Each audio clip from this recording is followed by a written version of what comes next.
खरं सांगायचं तर तुझ्यामुळे आणि जावाई बापूंमुळे विशेष करून आजचा माझा दिवस अविस्मरणीय झालेला आहे. मी अतिशय आनंदात आहे आणि थोडा वेळ तरी मला याच आनंदामध्ये असायचं आहे. थोडा वेळ नाही, मला तुम्हाला आयुष्यभर अशाच आनंदात बघायचंय. थँक्यू बाळा, थँक्यू. हां, आणि घरी गेल्यानंतर सगळ्यात महत्त्वाचं म्हणजे माझ्याकडून जावाई बापूंना बिग थँक्यू सांग. सांगते. चला येऊ का आता मी? हो हो चला बाय बाय, पोचल्यावर कळवते. हो हो, मी वाट बघतोय. हो बाबा.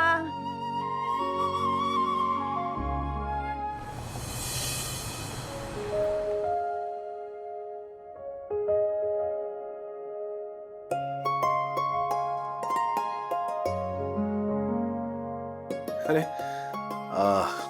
तुम्ही आल्याचं कळलंच नाही मला. सगळे घरी व्यवस्थित ओके पोचले? हो. हां, सॉरी तुम्हाला न विचारता मी सरप्राईज दिलं. बट ठीक होतं ना, म्हणजे नाही खरं म्हणजे सरप्राईज द्यायचं होतं बाबांना, पण तुम्हालाही मिळालं सरप्राईज. म्हणजे आवडलं ना? बाबा खुश आहेत ना? हो, खूप खूप. म्हणजे काहीतरी करण्याच्या नादात मी जरा जास्त नाही ना केलंय? म्हणजे बाबांना असं नाही ना वाटलं की दरवर्षी मी माझा वाढदिवस आनंदात साजरा करतो, हे असलं काहीतरी करायची काय गरज होती, असं काही वाटलं नाही होतं ना? नाही नाही, बाबा खरंच खूप खूप जास्त खुश होते. म्हणजे खरं सांगू का, आत्तापर्यंतचे जेवढे बर्थडे सेलिब्रेट झालेत ना बाबांचे, त्यातला हा बेस्ट होता. आणि फक्त बाबांसाठी नाही, आमच्या सगळ्यांसाठी खूप मेमोरेबल होता. मी माझ्या बाबांना ना इतकं आनंदात गेला खूप काळ पाहिलं नव्हतं. आज ते असे समाधानी होते.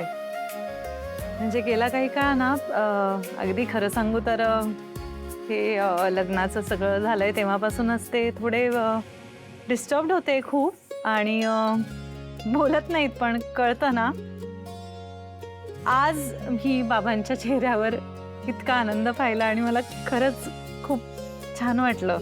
थँक्यू. मी मी मी तुमची देणेकरी आहे. हो, मैत्रीत एकमेकांसाठी ह्या अशा गोष्टी करायच्या असतात. बघा, तुम्ही देण्या घेण्याची भाषा करू नका, कारण तुम्ही खूप केलेत माझ्यासाठी. मला माझा मित्र परत मिळून गेलात, काही बाबतीत तुम्ही माझे डोळे उघडलेत. म्हणजे मी त्याची परतफेड म्हणून केलं असं समजू नका. म्हणजे मैत्रीत अशा गोष्टी एकमेकांसाठी कराव्या लागतात. याला देवाणघेवाण म्हणत नाहीत.